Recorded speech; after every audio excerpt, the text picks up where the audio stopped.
I'm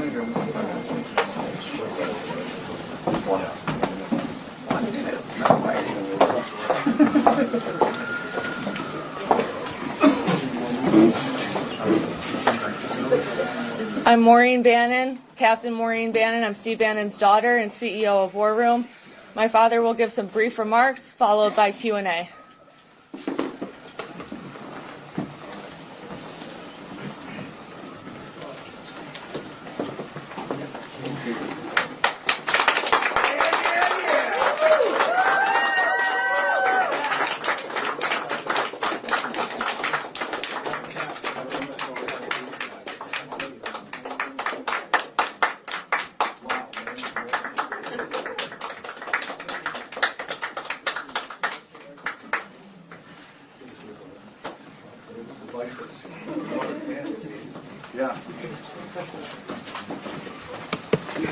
Thank you for coming. You know, I put and I think Raheem Kassam has just put it up. The first statement I think I made from Danbury was about 4 weeks ago, September 26th. I said, victory is at hand. That you can see the collapse of this kind of phony campaign by Kamala Harris, the politics of joy, right? And she had nothing to back it up whatsoever. And you could see the beginning in the polls start to come our way.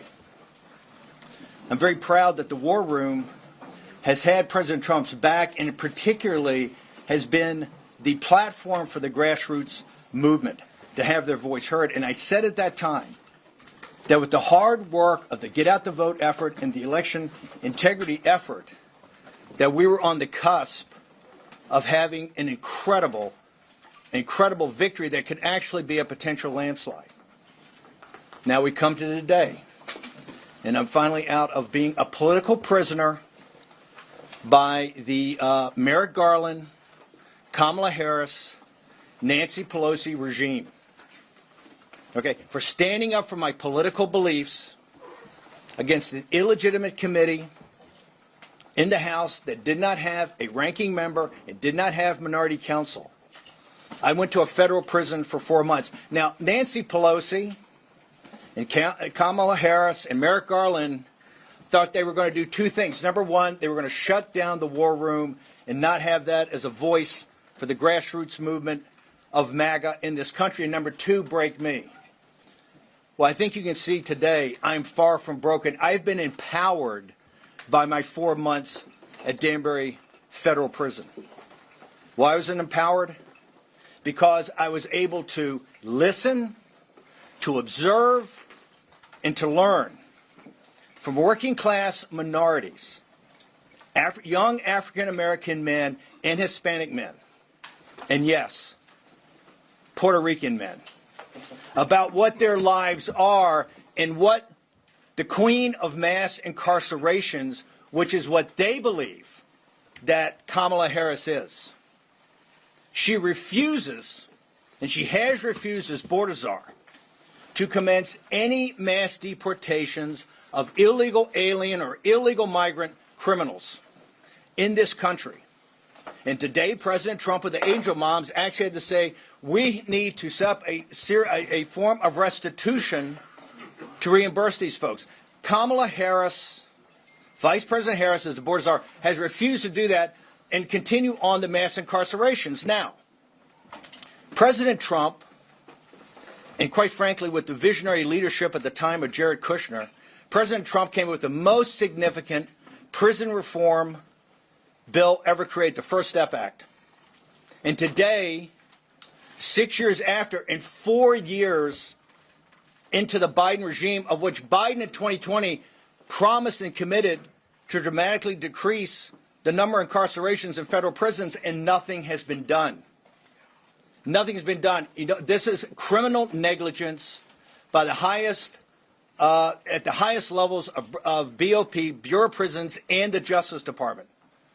You have particularly minorities, African Americans and Hispanic men and their families being broken, rotting in federal prisons, when the First Step Act is very clear of what's supposed to happen, and all they do is get spun and spun and spun. The system is broken.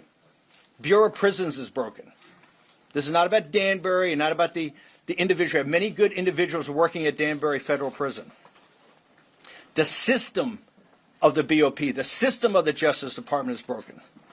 They have weaponized the Justice Department against a political movement, a conservative grassroots movement that's had President Trump's back, and from the dark days of February, March, and April of 2021 is on the cusp of the biggest political comeback in the history of this nation, led by grassroots people, everyday Americans, including, as we know now from the polling, and the reason I said we're on the cusp of a massive victory, she is failing to connect with minority men, Hispanic and African American men. Now, why is that? They understand what the scam is. They understand that this administration purposely let in millions of illegal alien migrants, illegal aliens, to drive down labor costs. The Federal Reserve said it from the very beginning. We're going to drive down labor inflation by getting more unskilled workers here and putting pressure on the lowest skilled sector we have. And they were successful, and they brag about being successful. The minority community understands that. They understand the scam and the con of what Kamala Harris has done. In addition, she has failed to do, for political reasons, the reason the First Step Act is not implemented among minorities is because Kamala Harris and Merrick Garland and Joe Biden in the White House and Nancy Pelosi understand it to be a massive political win for President Trump. And that's why they're failing to do it. They thought they would shut down the war room and take our power away. The show is bigger and more powerful than it's ever been. And please, it's not a podcast. We take the live streaming television show every day and the radio show, and we turn it into a podcast. So my brothers and sisters at CNN, when you say the podcast number is off slightly, right? It has been. We were the largest podcast, but we're streaming. We stream on television, and we play on radio and online. And Nancy Pelosi thought a federal prison was going to break me. Well, it empowered me. God bless you. It empowered me. I am more empowered today, more focused today, sharper today, in better shape today than I've ever been in my entire life. So Nancy Pelosi, suck on that.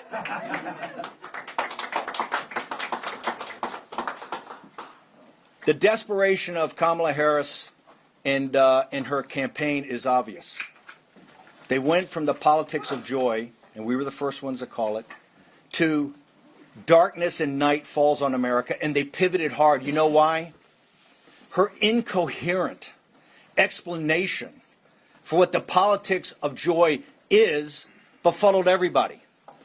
So she had to go back to the same playbook. Trump's a fascist. His followers are not deplorables, they're fascist. That they're a danger to the country. Well, you know who doesn't buy this? Working class people don't buy it. And particularly African American and Hispanic men do not buy it. I had a great opportunity at Danbury, and I want to thank the Education Department of Danbury Correctional Institution for allowing me to teach, yes, civics and government. I had, I think, close to 100 students in 3 different classes. The majority, particularly the later classes, were minority men, African American, Hispanic. Lots of Puerto Ricans, lots of Dominican folks in the Dominican Republic. And if you had a chance to read Vanity Fair, the cover story on our populist nationalist beliefs, you can see that it talks about economics. And it talks about the way the system works, the financial system in this country, how it's inextricably linked to the political system. And you can't understand what's going on until you understand how the economy, how the Federal Reserve, how deficits, how they play into the politics of the day. That much that you see on television is just professional wrestling when it comes to politics, and is not the thing itself. And I can report to you that these young men, most of whom are nonviolent drug offenders that have, quite frankly, a lot of years in prison. These people came to this with a new awakening, and that is the awakening the American people are going through. The system is not only broken, the system is rigged against the working class of this nation. And I saw at Danbury that we're going to move past the politics of race with an intermediate stop in the politics of gender, which is being forced on everybody right now. We're going to get to what is important, and that's the politics of money. And once we get to the politics of money, there's going to be some fundamental changes in this country. I want to thank you folks for coming. I'm far from broken, and I appreciate you guys attending. And I will tell you, if President Trump's grassroots forces combine as we can combine right now, you're going to see unbelievable numbers next Tuesday. However, the Democrats are not going to give up. They just hired Mark Elias. And you only hire Mark Elias, who I think is the toughest election lawyer in the country. You only hire Mark Elias when you want to go to the mattresses. They understand they can't beat us at the ballot box. We're going to have a reprise of 2020, where they're going to try to do everything humanly possible to nullify Trump's election and delegitimize his second term. And I can tell you right now that the working class people in this country, the middle class people in this country that support Donald John Trump are not going to let that happen. I'll take some questions. Okay, so please introduce yourself before asking your question. Hey, Steve. Good to see you. Tim Miller. From the Bulwark. I was listening to your Not a podcast this morning.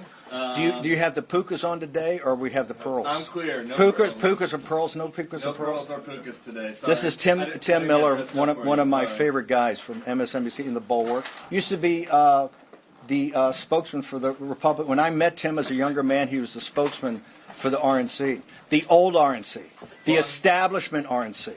The RNC of Mitt Romney, not the RNC of Donald Trump. But go ahead. Question. Trip has been, Steve. You said on your Not a podcast today that the fight will continue from November 5th to Inauguration Day. Yes. With January 6th being a key part of that. Yes. So are you planning an encore from the last? No, Jamie Raskin. I think, Tim, what you ought to focus on is Jamie Raskin. Jamie Raskin saying right now, if they take the House by one seat, that they will go back to their committee report and they will say President Trump's an insurrectionist, that Bannon went to prison, Navarro went to prison, President Trump's been indicted, and they will sit there and go, hey, the Supreme Court may have issued a 9-0 opinion about him being on the ballot, but it doesn't mean we have to sit him as president. This is what they're thinking up right now. Nancy Pelosi gave an interview to Rolling Stone magazine. She said her number one priority is to make sure that Donald Trump is not only not elected, a re-elected president of the United States, but he never sets foot in the White House. Nancy Pelosi and Jamie Raskin right now are thinking about, and they're very open about it, of not certifying a Trump victory on November 5th. And that's not me saying, that's Jamie Raskin saying it. Kamala Harris victory? What are your plans for after November 5th if it's a Kamala Harris victory at the ballot box? We're going to make sure that Kamala Harris doesn't win on November 5th. We're highly confident. We've seen the polls. You've seen the numbers coming in. Look, we believe in the American system of democracy.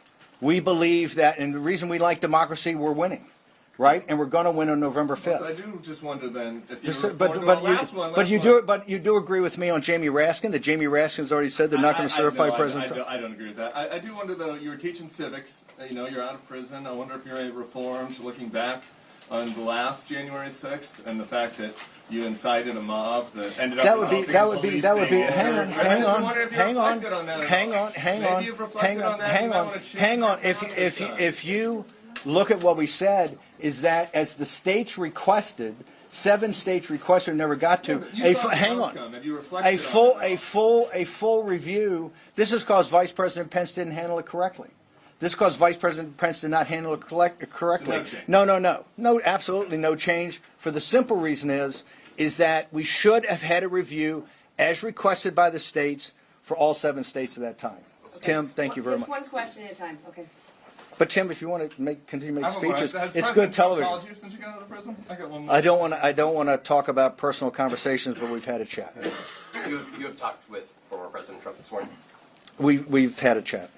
Have you talked about Election Day coming up?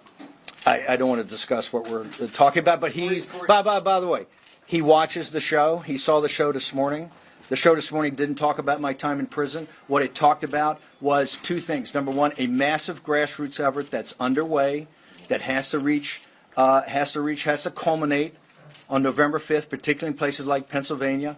It looks like max 15% of Republicans will have voted on the mail-in ballot, early voting. Before then, we have to deliver 85% of the people to the polls next Tuesday. He understands that we are the focus and back of people like the Elon Musk of the world and the money he's putting in for his effort, and Charlie Kirk and other independent groups out there that are putting in, that we're driving and enlightening the grassroots movement of the Trump MAGA movement to show up next week. That's number one. And number two, we had Bill McGinley and Mike Davis and others on to talk about the election integrity, the efforts that they're making, and quite frankly, places like Pennsylvania, that looks like the election administration is a little bit of a dumpster fire right now. 4 years ago, you urged then President Trump to declare victory on Election Night when you knew all well that there was going to be a decent chance that we would not know because ballots had yet to be counted. Hang on. You went out and did exactly that. Have you urged him to do the same thing? Hang over a second. When I said that 4 years ago,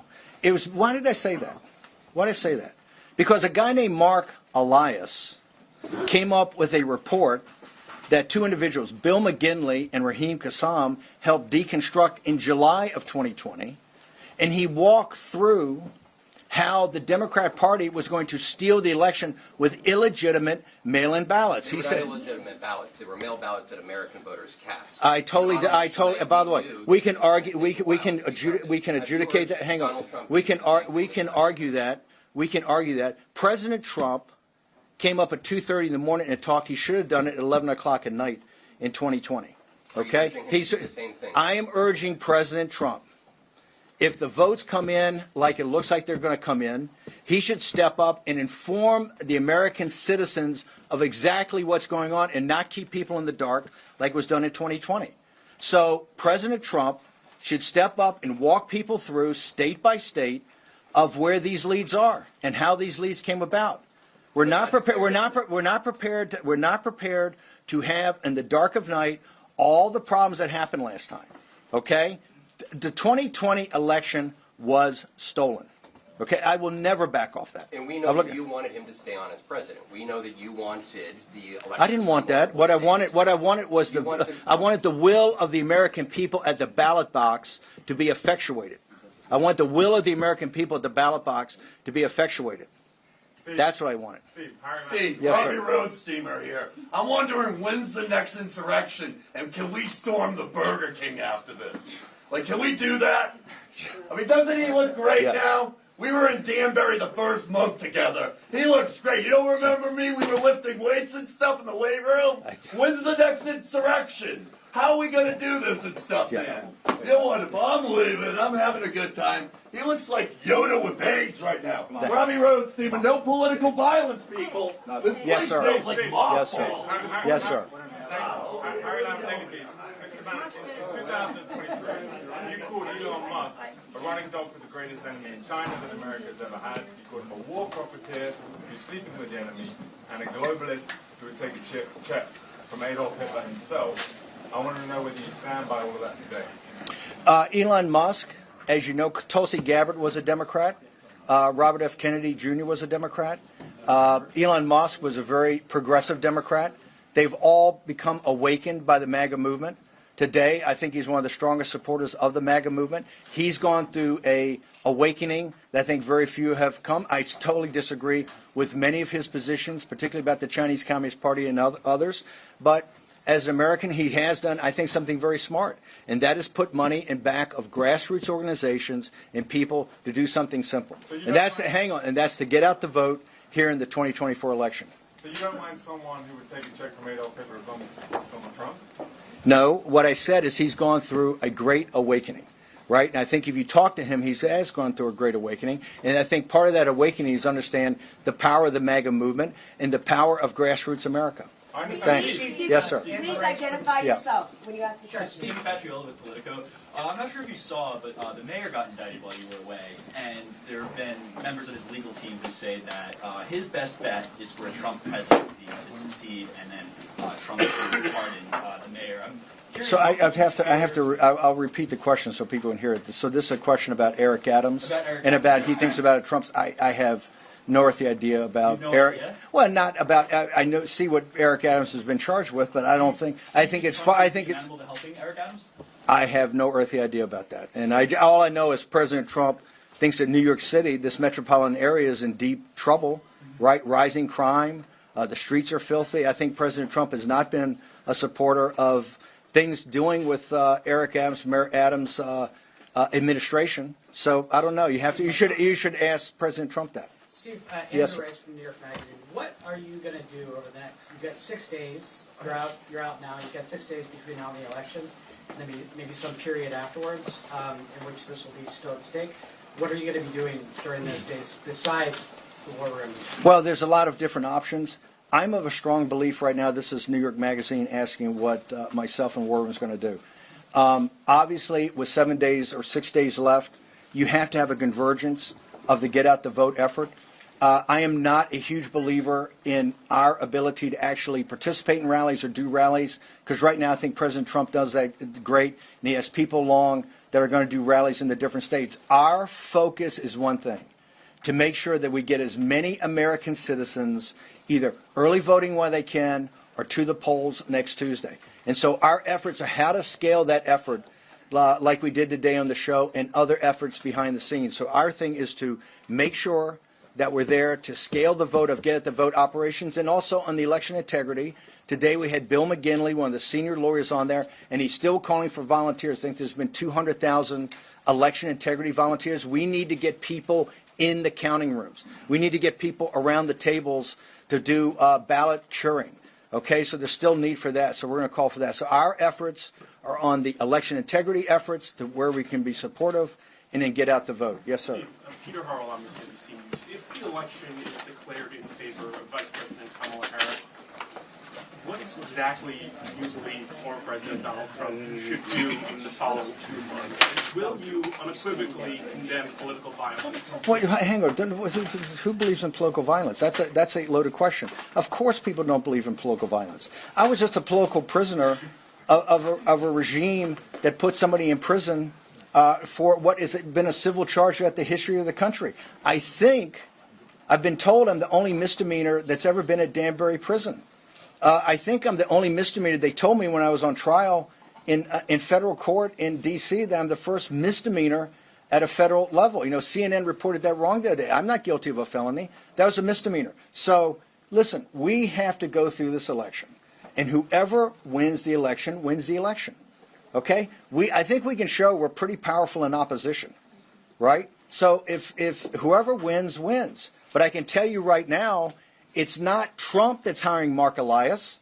It's not Trump going to the mattresses about election integrity right now. It is Kamala Harris's campaign. And why is she doing that? Because the politics of joy was an epic fail. Now, why was it an epic fail? Because she couldn't take the narrative and actually put together a coherent set of policies that people could understand. And so she's pivoted. She's pivoted worse than Hillary Clinton. She doesn't call people deplorable. She calls them fascist. This rhetoric is dangerous. It's dangerous, and all they're doing is ratcheting it up. And you're going to see the working class people in this country, the middle class people in this country, that are in back of the greatest political comeback in American political history, are going to say, whoever wins this election wins this election. Yes, sir. My name is Joe the Box. I'm with the America First Warehouse, part of Real America Voice. 1,392 days have been since Ashley Babbitt was shot and murdered at the Capitol. 820 days, Mickey Wickoff, Nicole Reppert sit outside the gulag next to the... Can we get a question? Question is this, sir. Yes, sir. What can we tell them? Because now, 315 in jail, 314 today. What can we tell them to expect? Here's what I think if you look downrange for a second of President Trump's second term that commences on January 20th. Look at what's going to happen. Number one, the debt ceiling. We hit the debt ceiling almost immediately. Number two, you have the expiration of President Trump's tax cuts. Number three, the government runs out of money December 20th.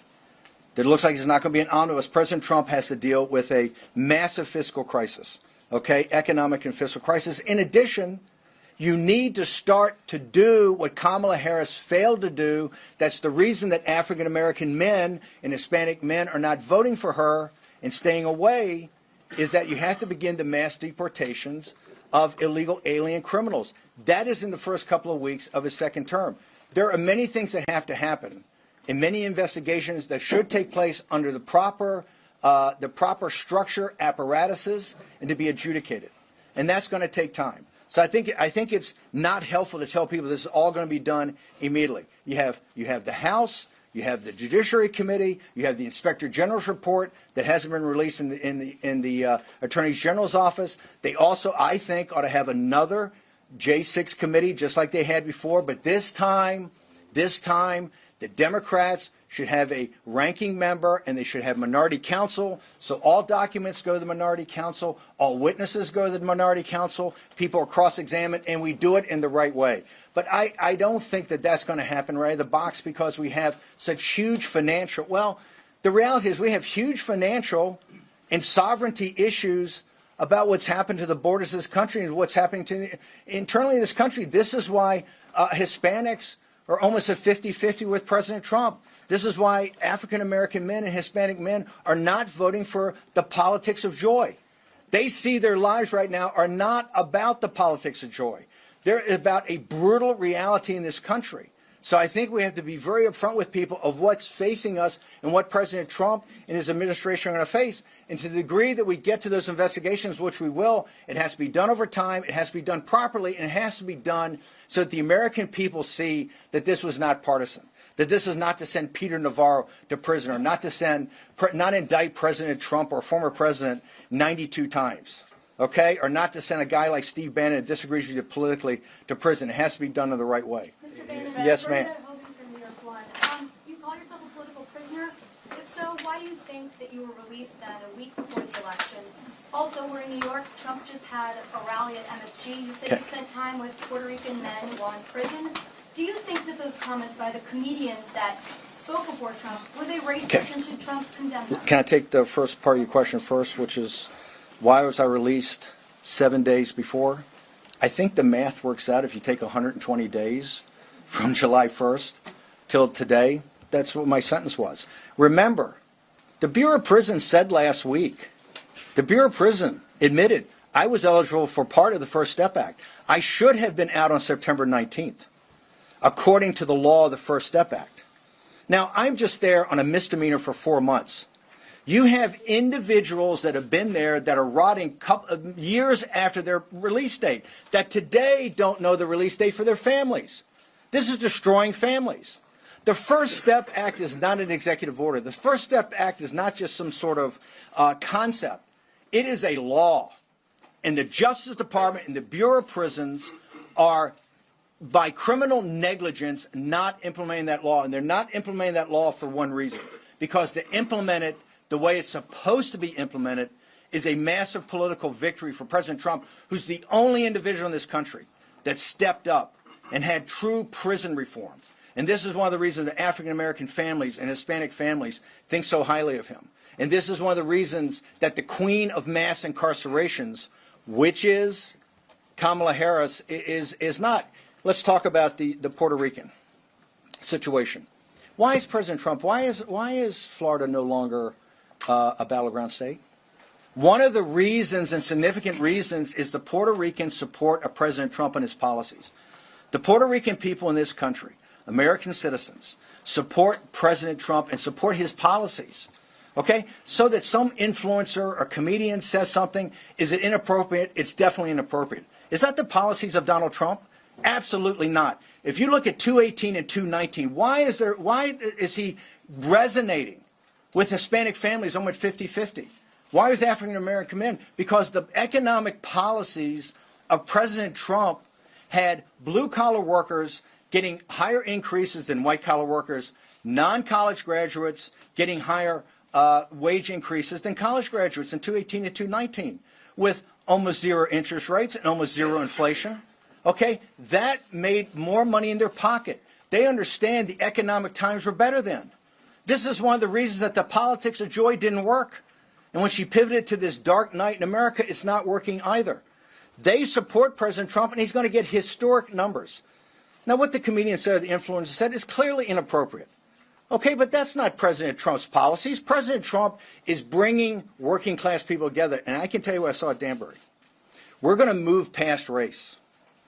And we're going to get to the discussion about money in this country and who the elites are in this country and who controls this country. Okay? And that is when you're going to see a broad base, even broader base today, populist movement. But thank you. Yes, yes. I heard what you said about Jen Peltz from the Associated Press. Hey, Jen Peltz. What you Peltz. said about focusing on get out vote and election integrity, but has former President Trump asked you to campaign with him, and are you going to do that? Like I said, my focus is on victory next Tuesday at the biggest number possible, because folks don't think it ends on Tuesday. You don't hire Mark Elias to go to the mattresses if you think it's going to end on Tuesday. This is going to take a while to sort through. Okay, and you can see by the election administration problems in Pennsylvania. You see what they're talking about in Maricopa County already, about how long it's going to take to count the votes. Right? This is going to go on. So it's most important for President Trump and his followers to make sure that we put up the maximum number possible. And one of the things I don't like, even hearing, is people talking about roles in the administration, or people talking about, let's go try to win the popular vote, or people talking about, we're overconfident. There's a lot of confidence. We should run now like we're 20 points behind and run hard. And that's all my focus is. The way that we can scale that on the war room is what I do. Like I said, President Trump's going to do the rallies. His rallies are spectacular. To me, it's walking precincts. It's working phone banks. It's going door to door. It's sending text messages. Yes, ma'am. Washington Post. What, if anything, has former President Trump asked of you to do behind the scenes in the next week and following that? I don't want to talk about that, but President Trump, look, back in 2021, when some of the Republican establishment abandoned President Trump, the MAGA movement started to actually get about organization, the precinct strategy, and other things like that become organizing principles for him. Right now, the thing that is most important for President Trump and his movement is to have his followers come together in an organized effort, right, to get at as many votes as absolutely possible. And that's the focus in the final 6 days. Remember, normally Thursday before the Tuesday election is when, you get news stories, you get everything. So we have to have people motivated. We have to have people going door to door. All this polling and people talking about, Trump always polls 3 points less, that's all theoretical. What we know is that what happens next Tuesday is fact. And the only thing that matters is votes that can be certified from American citizens. And that's what we're focused on. Yes, ma'am. High likelihood of recidivism right now, Steve, I have to say. Do you have a message? Well, first, as a political person, no. It's so from Tim Miller's own lips, a high degree of recidivism. No, because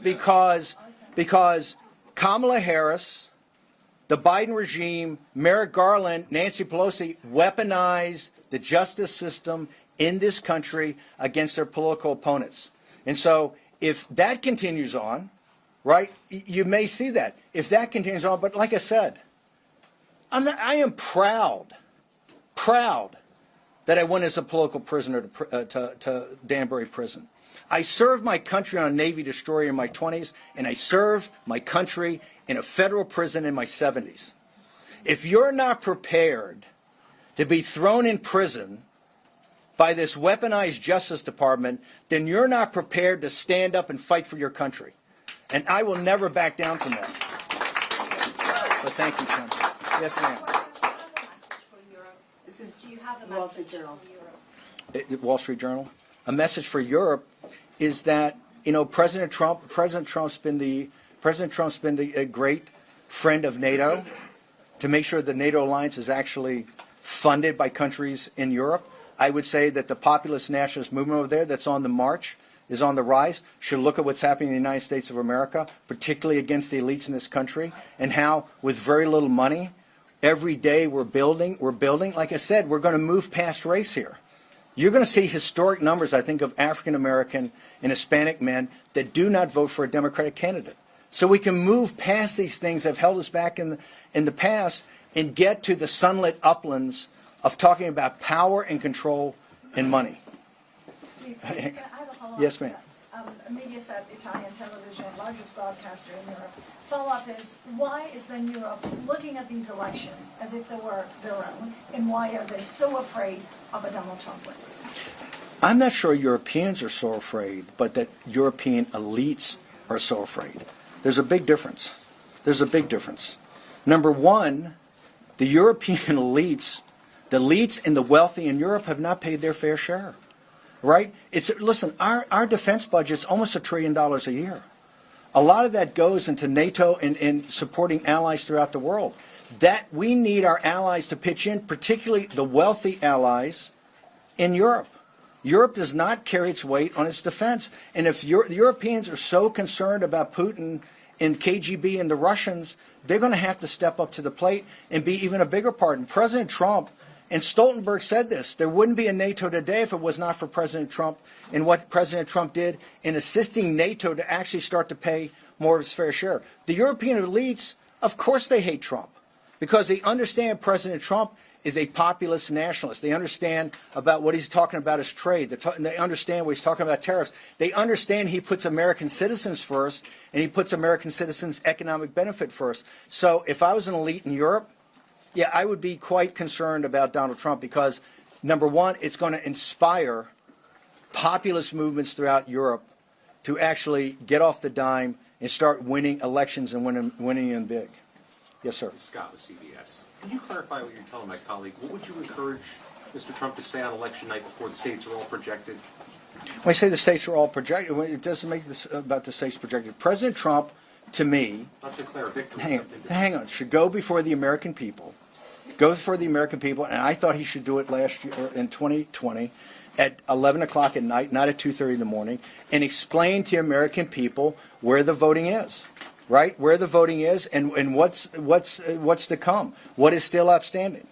The American people, quite frankly, were quite confused in 2020. They don't need to be confused today. And I think you're going to see some big numbers from President Trump. We've already know that, though, that Pennsylvania and Maricopa County and others are saying it could take a while, but he needs to explain to the American people early on exactly where we are in the voting. Like analysis? So it seems like you're suggesting that Americans should be ready for this to potentially take a few days to know who the winner is. I don't say that. I believe that Jocelyn Benson in Michigan has said it's going to take a couple of days for Michigan. I believe the people in Maricopa County just said the other day it could take them 4, 5, or 6 days to figure things out. Not just legitimate. Because 4 years ago on election night, you wanted Donald Trump to declare victory. So well, hang on. Well, we have made significant changes, and mail-in ballots are not what they were. He told us, Mark Elias told us, that on election night you were going to call it what is the red mirage. But just wait 2 weeks when all votes are counted. He didn't say all legitimate votes. He didn't say all certifiable votes. He didn't say all votes from American citizens. He said all votes. Wait till all the votes are counted.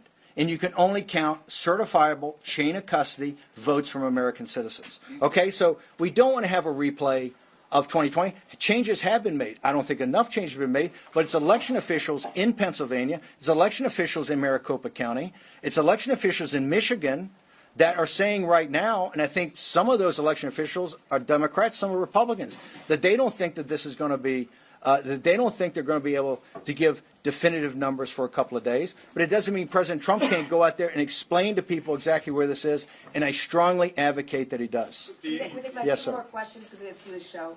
Yes, sir. Mark Halpern with Two-Way. Hey, Mark Halpern, how you doing? Appraise the strengths of the Harris campaign, and if you would, just tick through the battleground states and say how you see each one of them. I think the Harris campaign, and I believe this comes from the anti-democratic forces inside the Democratic Party, in shifting out when President Biden was taken off in 10 days off the ballot.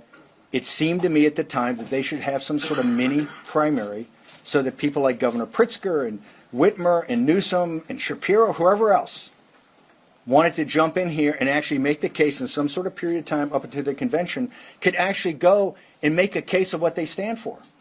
She started with this incoherent politics of joy. And she understands that you can't, she wasn't getting traction on this. And that's why she pivoted. She needed to take one or two at most topics like President Trump's Make America Great Again, or President Trump's Secure the Border, or President Trump's Bring Jobs Back from China. Take one or two things that resonate with this country and working class people and drive it every day. You haven't seen that. That's why now she's talking about people being fascists and people being this. I think right now, President Trump, just like in 16, right, we have a chance to win the states we won in 16, North Carolina, Georgia, Arizona, Wisconsin, Michigan, and Pennsylvania, if the grassroots delivers. And I think maybe even throw in Nevada, which we didn't win in 16. I think President Trump could get up to over 300 electoral votes if people are focused today. And I think the Harris campaign it's not focused, and it's particularly not focused on issues that are obviously at the highest levels of the American people. So I think if the job of the grassroots is done, and this is why I'm not sure it's important for me to go to a rally with President Trump or go to a rally with other people, but to do the work that you need to have done to make sure those votes get out there so that there's no question, even if some things happen on ballot counting over, that we have gotten big enough margins that the votes that were remaining were bigger. We have bigger margins than the votes outstanding remaining. I asked you about her strengths, and you just listed weaknesses. Does her campaign have any strengths? I think, for people that align with progressive values, right, I think Vice President Harris has spoken to those values. I don't think she did it in a way that could broaden out to a general election, but clearly she's Vice President of the United States. She's been a U.S. Senator, right? She clearly has strengths. She's proven that in the past. I don't think she's done it in this regard. And I think some of her strengths, particularly in areas that she should have been in, like in sitting in the Situation Room and knowing this, when Bret Baier asked her a week ago, what is the number one geopolitical threat to the United States? What is the United States' number one competitor on the world stage? And she instantaneously said Iran. And Bret Baier tried to help her, and he says, we know some people say China, hint, hint. She says, oh, no, Iran. If you say that Iran is the number one, a regional power is the number one threat to the United States of America, given what the Chinese Communist Party, which is a mortal enemy, not the Chinese people and not the nation of China, but the Chinese Communist Party, a mortal enemy of the United States. If you sit there and want to be commander-in-chief and you say the number one threat when you have a chance to back off and say it's Iran, you're not ready to be commander-in-chief. And clearly you haven't learned anything or anything important in your 4 years as vice president sitting in the Situation Room. Anybody? Yes, ma'am. Conservative TV station in Europe. Yes. I got a question regarding the European issues. The Conservatives in Europe view Donald Trump's potential presidency as a hope. I would like to have your comment on that, and I would like you to emphasize on the role of the American Polish voters in the swing state. Well, remember, you have conservatives, and then you have populists, and you have nationalists. I think the populist nationalist wing of those conservative parties, I don't think some of the classic conservatives, just like here in the United States, I think there's elements of the Republican Party that don't see President Trump as an answer. They vehemently disagree with us on tariffs. They vehemently disagree with us on things like the U.S. Steel takeover by Nippon Steel, things that a guy like Fetterman would back, right? So I think some of the classic conservatives don't see President Trump as somebody that represents a policy portfolio that would interest him. But I do think that the populists in those countries do, and I do think the populist nationalists specifically do. Polish voters? Okay, we've got time for about one more question. Okay, thank you. I'm so glad you're out. So speaking of the money of politics, New York City spends about... What organization? Rights, Human Events. Okay. Okay, so speaking about the money of politics, New York City spends about $5 billion on illegal aliens. Do you think that was part of the reason why Madison Square Garden, which holds 19,500 seats, had over 200,000 people clamoring to get in, and New Yorkers decked out in MAGA parades? Do you think it's a swing state like Vivek Ramaswamy says in 2024?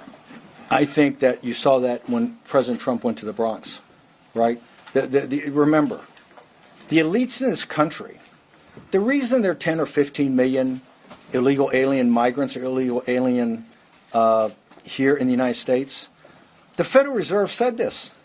And now the Congressional Budget Office is saying it, that they had to break the back of inflation, they had to drive down. They focused on wage inflation.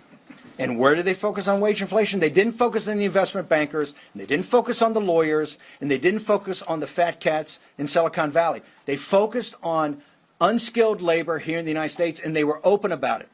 The Federal Reserve couldn't be more open about it. And that's what happened. Okay? Number one. Number two, they tell you now, well, you can't possibly deport anybody, that the GDP has 1% growth because you have another 10 million consumers. The people that are being destroyed by the 10 to 15 million illegal alien migrants are the working class African Americans and Hispanics who are voting for Donald Trump. These people are very smart, and they see their lived experience every day, whether it's in New York City or throughout other major cities in this country and other states, that their lived experience is worse. And their lived experience is worse because of policies of the powerful, the wealthy, and the strong. Thank you very much. I appreciate you. Thanks. Appreciate you.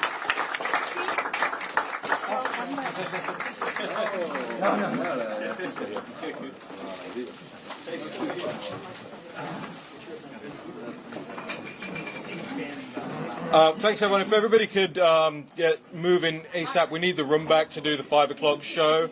So I know it's tough, and I know it's going to be tight out there. But if you can pack down and get out as quickly as possible, that'd be much appreciated. And I think